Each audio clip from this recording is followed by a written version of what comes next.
Dear student, how are you? I am R.P. Singh, an eminent expert educator of biochemistry. I shall teach to you phonoreceptor as ear. You understand carefully my lectures. I shall explain the lectures in both the medium Hindi and English. My lecture completely focused on the question of NEET, AIMS, PVT, class 11th and other competitive examination related to biology such as TGT, PGT and IS and IFS. Use my lectures as optional subject for zoology. आप video को अंत तक देखिए और मैं आपको first slide पर लेकर चलता हूँ. Please comes on the first slide.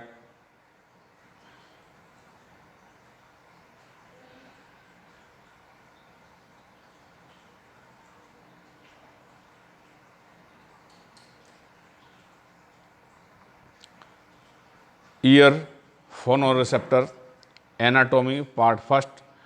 इस टॉपिक को मैंने 3 भागों में डिवाइड किया है. पहला पार्ट है anatomy part first, second part है mechanism of ear, third part है बैलेंसिंग, क्योंकि ear act as a balancing organs. तो सबसे पहले फर्स्ट पार्ट की स्टडी करते हैं, एनाटॉमी. एनाटॉमी को देखते हैं. It also known as stato acoustic organs. इसको स्टेटो एक्वास्टिक ऑर्गन्स भी कहते हैं. It is the receptor for balancing and hearing. ये एक ऐसा रिसेप्टर है जो बैलेंसिंग एंड हियरिंग यानी बैलेंस का भी कार्य करता है एंड हियरिंग का भी करता है, सुनने का भी कार्य करता है एंड संतुलन का भी कार्य करता है. सेंसिटिव फॉर ग्रेविटी, ग्रेविटी के प्रति सेंसिटिव है. Sound wave. It is also sensitive to orientation of body. ये मैंने आपको बता दिया है कि बॉडी के ओरिएंटेशन यानी संतुलन में वर्क करता है. Year divide into 3 main part. इसको हम मुख्य रूप से 3 भागों में डिवाइड कर सकते हैं और उन तीनों पार्ट की आप स्टडी एक एक पार्ट करके करते जाइए, सुनते जाइए. मैं आपको उस स्टडी के बारे में पूरा बताता जाऊंगा. Please comes on the next slide.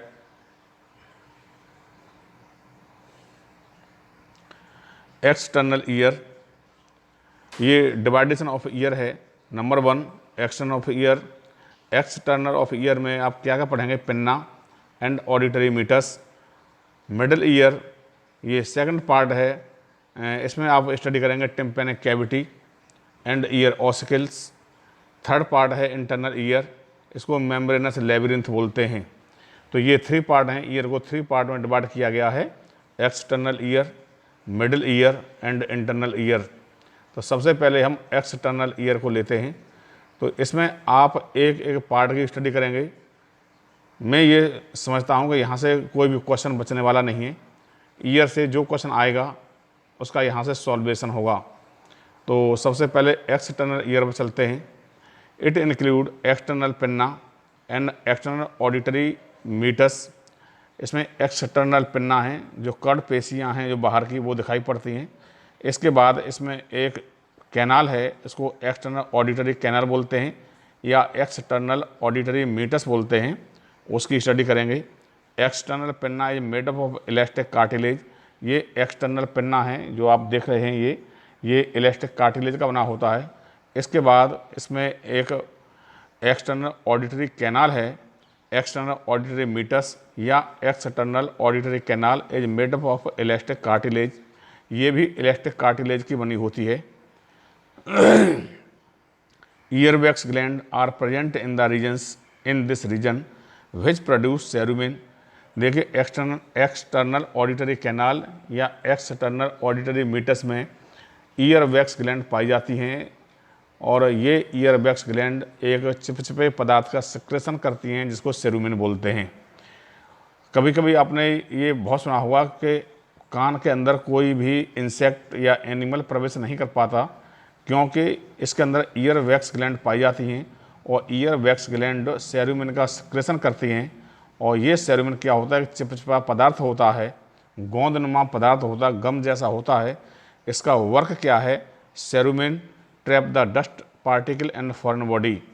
ये क्या करता है, उसको डस्ट पार्टिकल या फॉरेन बॉडी को ट्रैप कर लेता है, चिपका लेता है और अंत में उसकी डेथ कर देता है, मार देता है. इसलिए कान के अंदर कोई भी एनिमल एंट्री नहीं कर पाता. तो अब इसके आगे मैं एक नेक्स्ट स्लाइड पे आपको लेके चलूँगा, उसको सुनिए।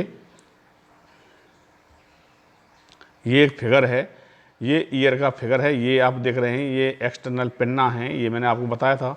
External pinna made up of elastic cartilage, ये एक्सटर्नल ऑडिटरी मीटस या एक्सटर्नल ऑडिटरी कैनाल है। External auditory canal is made up of elastic cartilage. इसके बाद आप देख रहे हैं ये ईयर ड्रम है, ईयर ड्रम, और ये इस ईयर ड्रम के बाद ये मिडिल ईयर वाला पार्ट आ जाता है। जो मिडिल ईयर वाला जो पार्ट है, इसमें 3 ऑस्कल्स पाई जाती हैं। 3 ऑस्कल्स मीन्स 3 बोन्स हैं ये, मेलियस, इनकस, स्टेपीज। ये मेलियस, इनकस, स्टेपीज ये मिडिल ईयर वाला पार्ट है। इसमें आप एक छिद्र देख रहे हैं, इसको यूस्टेचियन ट्यूब बोलते हैं। ये ट्यूब नुमा संरचना है। ये क्या कहाँ पर जाके खुलती है? ये हमारा जो फेरेंजियल रीजन है बक्कल कैविटी का, उसमें जाके खुल जाती है। इसके माध्यम से internal atmosphere pressure and outer atmosphere pressure बराबर हो जाते हैं, इक्विलिब्रिएट हो जाते हैं, जिससे हमको खाना खाने में कोई भी दिक्कत नहीं होती। एक बात और यहाँ पे आप समझिए, ये यूस्टेचियन ट्यूब है। अगर बक्कल कैविटी में फेरेंजियल रीजन में कोई भी इन्फेक्शन हो जाता है तो वो इन्फेक्शन हमारे मिडिल ईयर तक आ जाता है। तो यहाँ पे ये इसलिए मिडिल ईयर में इन्फेक्शन होने की संभावनाएं ज़्यादा हो जाती हैं। इसके बाद ये आप देख रहे हैं, ये क्या है? ये इंटरनल ईयर है, इसको मेम्ब्रेनस लेबिरिंथ बोलते हैं। ये मेम्ब्रेनस लेबिरिंथ वाला पार्ट है। यहाँ पर ये जो नर्व है, इसको ऑडिटरी नर्व बोलते हैं। ये auditory nerve directly connected brains से कनेक्टेड रहती है, जिससे साउंड वेव ट्रांसमिट होती है फ्रॉम एक्सटर्नल टू इंटरनल। इसकी जो मैकेनिज्म है, मैकेनिज्म को मैं आपको सेकंड पार्ट में बताऊंगा। यहाँ पर केवल मुझे एनाटॉमी ही बतानी है। तो you understand carefully only anatomy. मैं प्रत्येक पार्ट को डिफाइन करूँगा और प्रत्येक पार्ट को आप बहुत ईजी वे में समझ सकते हैं। और एनाटॉमी जब आपकी समझ पूरी तरह से आ जाएगी तो हो सकता है mechanism of year and balancing of year आपकी समझ में बहुत ईजी वे में आ सकती है। तो सबसे पहले आपको एनाटॉमी वाला पार्ट समझना है, और इस एनाटॉमी वाले पार्ट को मैं एक एक टॉपिक को मैं बताता जा रहा हूँ। इसके बाद एक एनिमेट वीडियो आएगी, उस एनिमेट वीडियो को समझना। और उस एनिमेट वीडियो को वैसे डालना था मुझे उसमें मैकेनिज्म ऑफ ईयर यानी फिजियोलॉजी ऑफ हियरिंग जो है उसमें डालना था, परंतु मैंने इसमें डाला है। इसलिए डाला क्योंकि इसको भी बच्चे बहुत ईजी वे में समझ जाएंगे, तो आगे उनको मैकेनिज्म ऑफ ईयर समझने में कोई दिक्कत नहीं हो सकती है। तो इसलिए मैं आपको एक एनिमेट वीडियो दिखाना चाहता हूं। तो please comes on the next slide. ये एक एनिमेट वीडियो है। इस एनिमेट वीडियो को मैं चालू करता हूं, आप इस एनिमेट वीडियो को देखिए। साउंड वेव कहां से एंट्री करती हैं, कहां तक पहुंचती हैं, और कैसे आगे इनका जो फ्लो है, वे ऑफ फ्लो है, वो कैसे जाती हैं, इसको आप देखिए। अब मैं इसको शुरू करता हूं।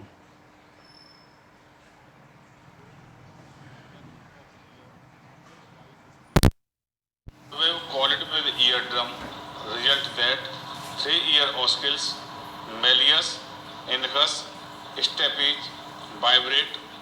Sound wave move to internal ear.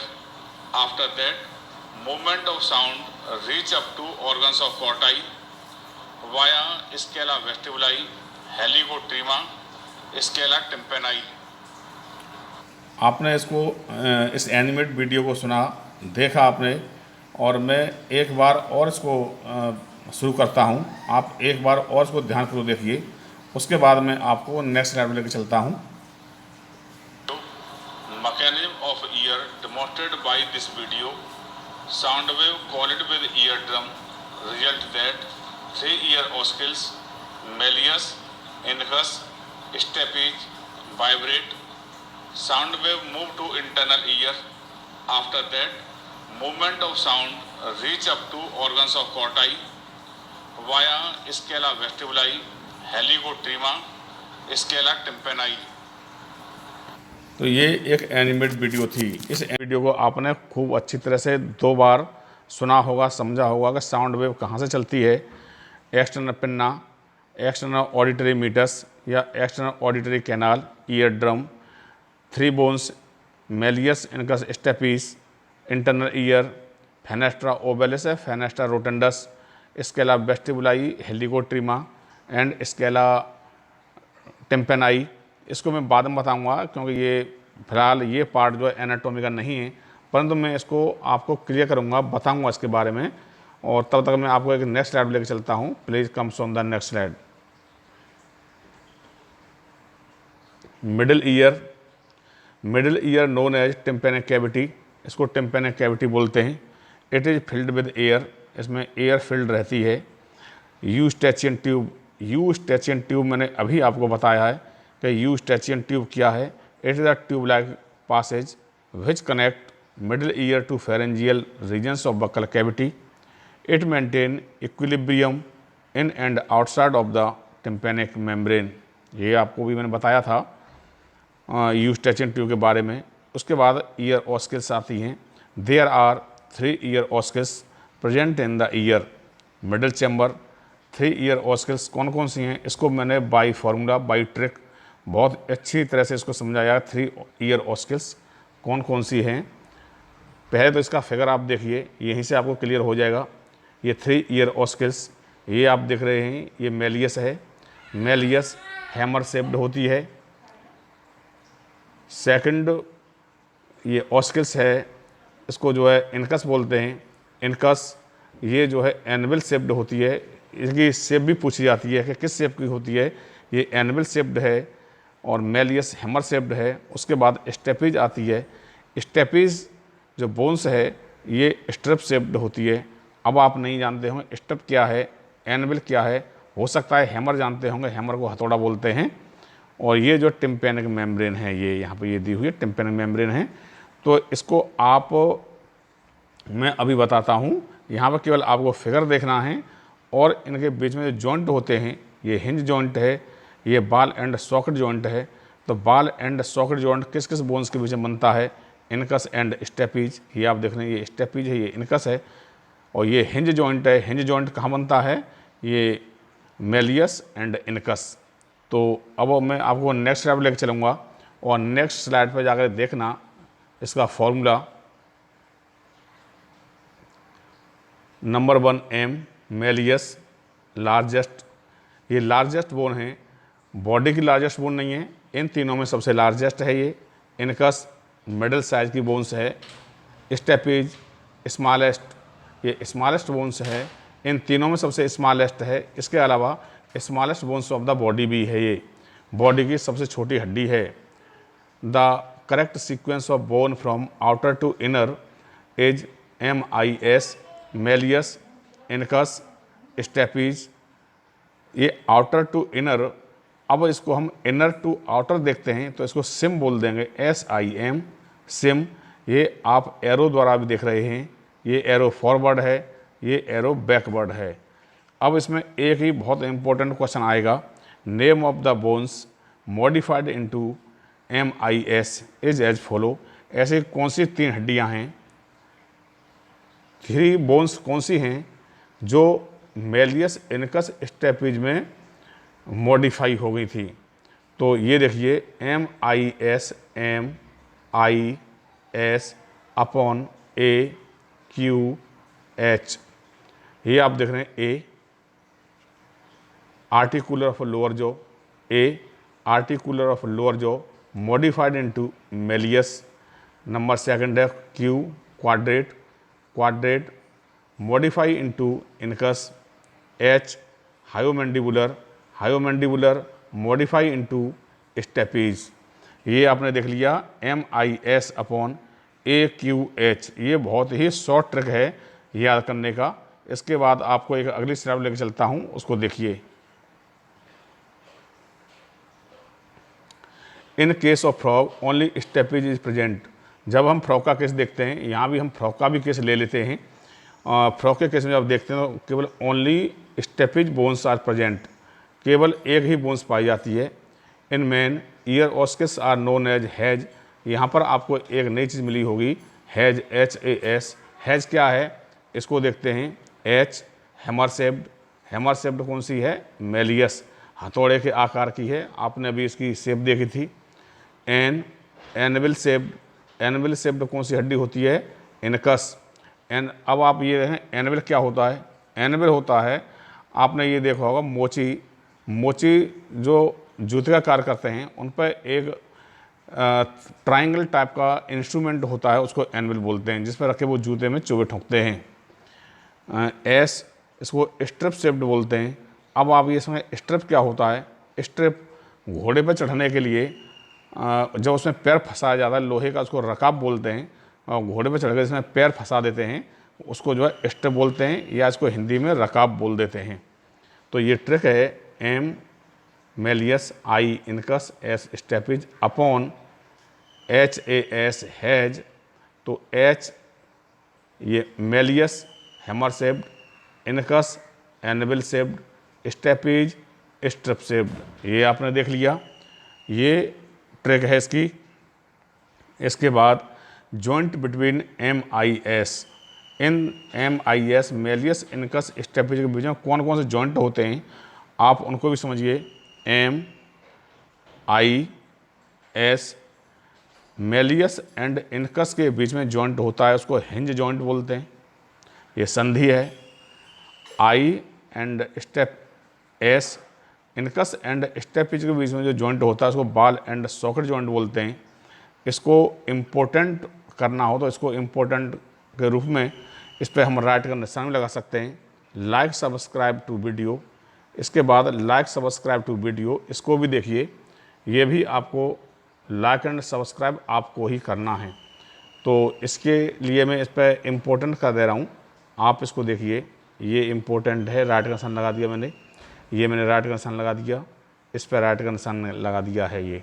इसके बाद ये बहुत ही इम्पोर्टेंट हैं, ये बहुत सी परीक्षाओं पूछे गए हैं, ये सिविल से लेकर के एसएससी, रेलवे, नीट, यानी ये बहुत ही इम्पोर्टेंट, ये मैंने राइट का निशान लगा दिए हैं, ये बहुत इंपॉर्टेंट क्वेश्चन हैं, इसलिए मैंने इस पर राइट का निशान लगाया है। इसके बाद मैं आपको एक नेक्स्ट स्लाइड लेकर चलता हूँ, उसको देखिए। Please comes on the next slide.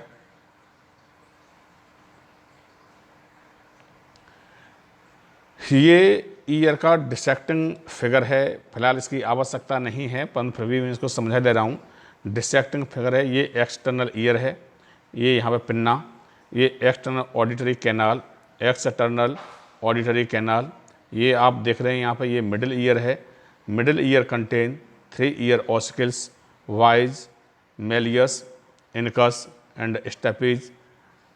These part called internal ear या कोक्लिया। ये stapes open into Scala vestibuli, ये चैम्बर है, इस चैम्बर को स्केला वेस्टिबुलाई कहते हैं, और ये एक ओपनिंग है, इस ओपनिंग को फेनेस्ट्रा ओवैलिस बोलते हैं। यानी स्टेपिज फेनेस्ट्रा ओवैलिस के द्वारा, फेनेस्ट्रा ओवैलिस के द्वारा, स्टेपिज फेनेस्ट्रा ओवैलिस के द्वारा स्केला वेस्टिबुलाई में ओपन होती है। और साउंड वेव स्केला वेस्टिबुलाई बाया हेलिकोट्रीमा रीच अप टू स्केला टिम्पेनाई। ये जो चैम्बर है इसको स्केला टिम्पेनाई बोलते हैं।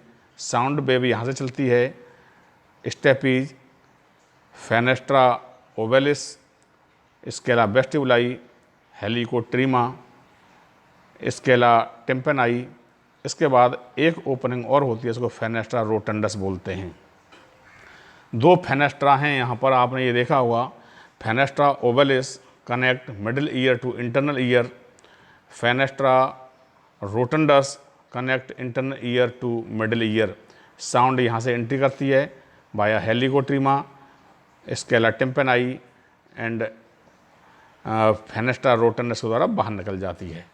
ये आपको मैकेनिज्म ऑफ साउंड में मैं आपको उसको दोबारा दिखाता हूँ। बस यहाँ पे आपको एनाटॉमी के पर्पज़ से मैंने बहुत कुछ बता दिया है, इतने की भी आवश्यकता नहीं है जो यहाँ बताया जाए।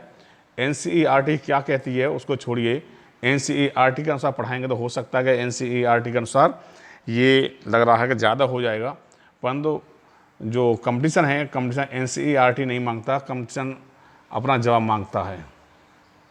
Please comes on the next slide.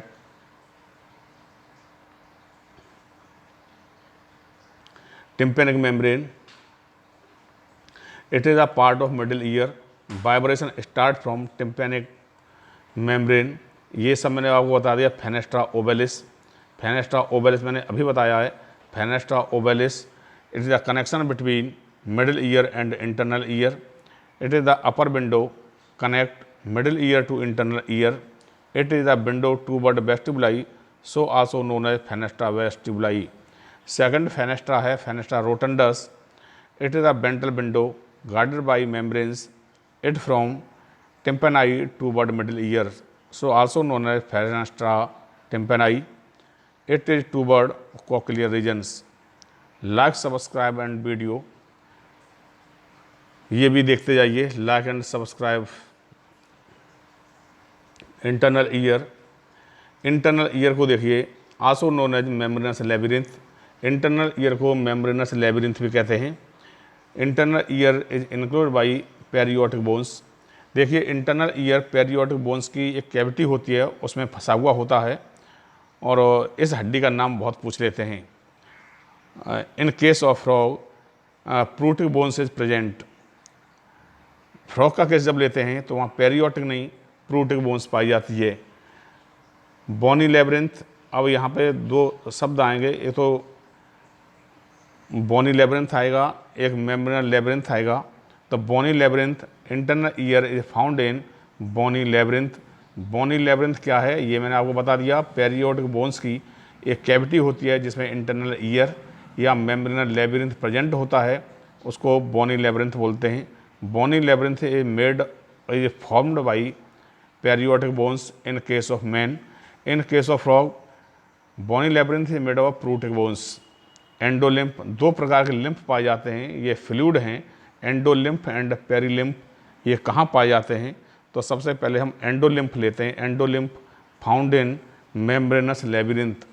Membranes labyrinth मैंने आपको बता दिया, इसको इंटरनल ईयर बोलते हैं, और इंटरनल ईयर में ये फ्लूइड जो भरा रहता है उसको जो है एंडोलिम्फ कहते हैं।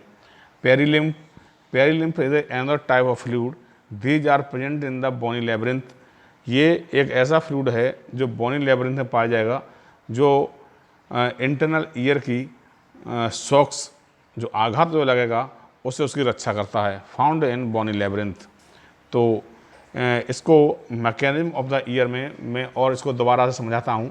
यहाँ पर मेरा उद्देश्य यही था कि आपको केवल एनाटॉमी समझनी है, और उस एनाटॉमी के अलावा भी मैंने यहाँ पर उस एनाटॉमी से भी बढ़ के भी एनाटॉमी दे दी है। तो please comes on the next slide. अब मैं आपको अगली स्लाइड लेकर चलता हूँ। ये एक फिगर है, आप इस फिगर को देखिए। ये फिगर है, इसको मेम्ब्रेनस लेबिरिंथ बोलते हैं। ये इंटरनल ईयर है, और इस इंटरनल ईयर में आप इसके दो पार्ट देख रहे होंगे। ये नीचे वाला जो पार्ट है ये कोक्लिया का है, और ऊपर वाला पार्ट है ये सेमी सर्कुलर कैनाल हैं। There are 3 semi circular canal present in membranous labyrinth. Anterior vertical semi circular canal, posterior vertical semi circular canal, और लेटरल या हॉरिजॉन्टल सेमी सर्कुलर कैनाल। ये आप देख रहे हैं यहाँ पर, ये 3 कैनाल हैं। इसके अलावा ये जो कैनाल हैं, इनका जो एंड, जो टर्मिनल पॉइंट है वो स्वेलिंग टाइप की है। इस पर ये स्वेलिंग टाइप का मोटा है, इसको हम एम्पुला बोलते हैं। Ampulla, ampulla is the terminal part of semi circular canal. इस एम्पुला में सेंसरी हेयर पाए जाते हैं, उनको क्रिस्टा बोलते हैं। तो यहाँ पे मैंने एम्पुला और ये क्रिस्टा दिखा दिया है। इसके बाद यूट्रिकुलस एंड सेकुलस, ये है यूट्रिकुलस एंड सेकुलस। इसमें भी एक another type of sensory hair पाए जाते हैं जिसको मैकुला कहते हैं। ये आपने देख लिया, क्रिस्टा, मैकुला। इसके अलावा आपको मैंने ये बताया था कि जो मेम्ब्रेनल लेबिरिंथ है उसमें अंदर क्या पाया जाता है, एंडोलिम्फ। ये एंडोलिम्फ है। इस एंडोलिम्फ में ऑटोकोनिया या ऑटोलिथ नाम के पार्टिकल्स पाए जाते हैं। तो ऑटोलिथ एंड ऑटोकोनिया या otolith or ऑटोकोनिया made up of calcium carbonate. ये कैल्शियम कार्बोनेट के बने होते हैं। तो ये पार्टिकल्स इसमें तैरते हुए दिखाई पड़ते हैं। तो ये मैंने आपको यहाँ पर दर्शा दिया है, इसको CaCO3, CaCO3, CaCO3। ये आप यहाँ नीचे देखिए,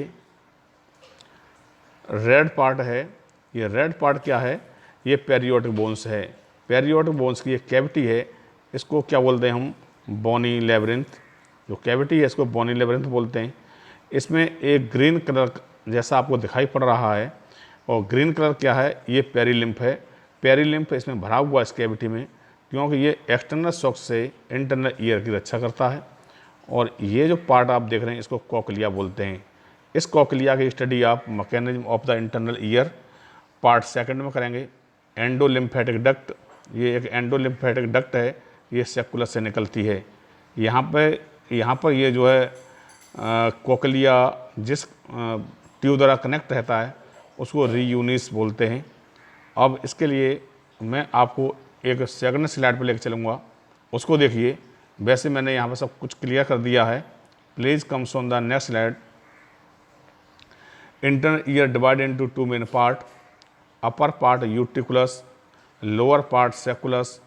अपर पार्ट यूट्रिकुलस, यूट्रिकुलस क्या है, उसे 3 सेमी सर्कुलर कैनाल निकलती हैं।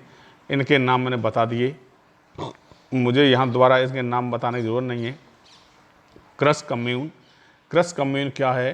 Cross commune it is a common part of anterior and posterior semi circular canal. Common part of anterior and posterior semi circular canal. Anterior and posterior semi circular canal जब जहाँ पर आपस में जुड़े रहते हैं, जंक्शन होता है इनका, उसको क्रस कम्यून बोलते हैं। Endolymphatic duct arise, endolymphatic duct मैंने बता दिया है, arise at the junction of a utriculus and sacculus filled with endolymph. Ampulla, ampulla मैंने बता दिया था, terminal part of semi circular canal. क्योंकि एम्पुला है ये सेमी सर्कुलर कैनाल का टर्मिनल पार्ट होता है। और इस एम्पुला में क्या पाया जाता है? क्रिस्टा पाया जाता है, ये सेंसरी हेयर हैं। उसके बाद मैंने बताया macula, macula large group of sensory cells present in utriculus and sacculus, ये भी सेंसरी हेयर हैं। उसके बाद मैंने बताया था otolith or otoconia, also known as otoconia. These are small crystalline calcareous particles, calcium carbonate, ये कैल्शियम कार्बोनेट के पार्टिकल्स होते हैं, फाउंड इन एंडोलिम्फ, और ये एंडोलिम्फ में पाए जाते हैं। उसके बाद कोक्लिया, कोक्लिया मैंने बता ही दिया आपको कोक्लिया क्या है।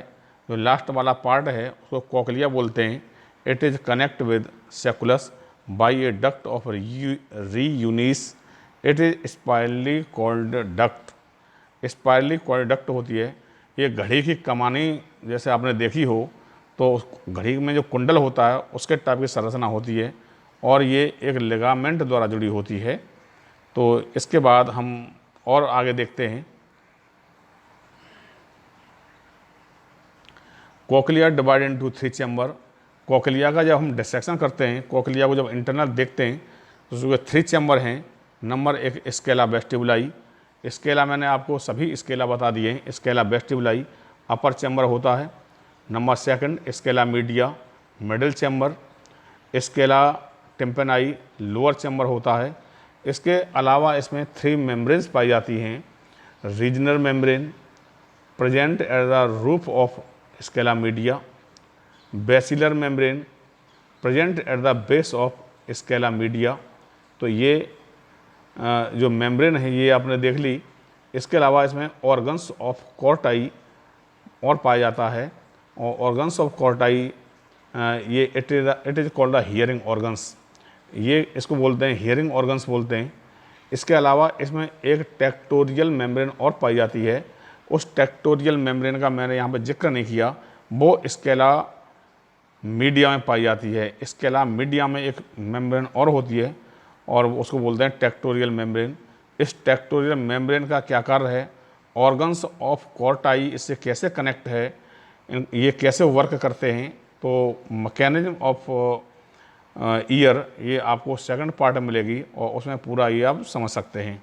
इसके अलावा scala vestibuli, scala media and scala tympani को मैं आपको भी दिखाई दे रहा हूँ, इसको आप देख लो।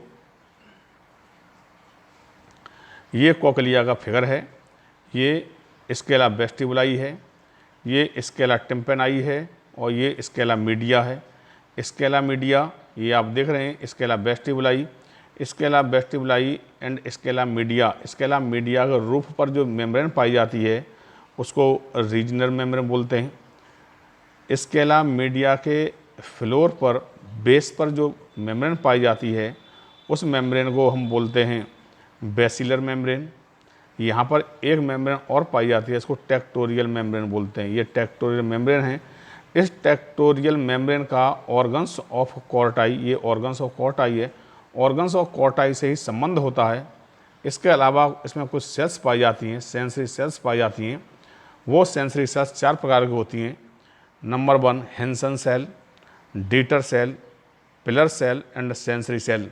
तो यहाँ पे Hensen cell, Deiters cell and pillar cell and sensory cell की आवश्यकता नहीं थी बताने की, फिर भी आपको बताया गया क्योंकि ये पार्ट आपको उसी में मिलेगा मैकेनिज्म ऑफ ईयर में, तब भी आपको बताया इसलिए क्योंकि अब यहाँ आप समझ सकते हैं तो हो सकता है आगे आपको समझने में कोई भी दिक्कत नहीं होगी। ये organs of Corti, organs of Corti से नर्व्स निकलती हैं। ये नर्व्स है, इस नर्व को ऑडिटरी नर्व्स बोलते हैं। ये ऑडिटरी नर्व्स ब्रेन से जाके कनेक्ट होती है और ब्रेन से जब कनेक्ट होती है तो यहाँ से जब साउंड स्टेपिज के माध्यम से इसके अलावा वेस्टिबुलाई में आती है। इसके अलावा वेस्टिबुलाई से बाया हेलिकोटीमा, हेलिकोटीमा रीच इनटू स्केलर टिम्पेनाई। स्केलर टिम्पेनाई में जब पहुँचती है तो यहाँ से ये ऑर्गन्स ऑफ कॉर्टाई इसको हियर करता है और हियर करने के बाद बाया नर्व्स ये सेंड कर देता है ब्रेन्स के लिए और ब्रेन्स उसको आइडेंटिफाई करके ये बता देता है कि हमने क्या सुना, क्या नहीं सुना, ये क्या है। तो इस वीडियो को मैंने यहाँ बहुत अच्छी तरह से इसको समझाया है। यहाँ पर कोई भी बात फालतू की नहीं है। हो सकता है कि इसमें कुछ बात फालतू या ब्लैक बोर्ड पर मैं पढ़ाता तो हो सकता है यही वीडियो 1 घंटे से ऊपर ही बन के तैयार होती। तो ये वीडियो मैंने बहुत ही कंसेप्ट पर डाली है और आपने इसको समझा होगा, सुना होगा। और all the very best, thanks for watching.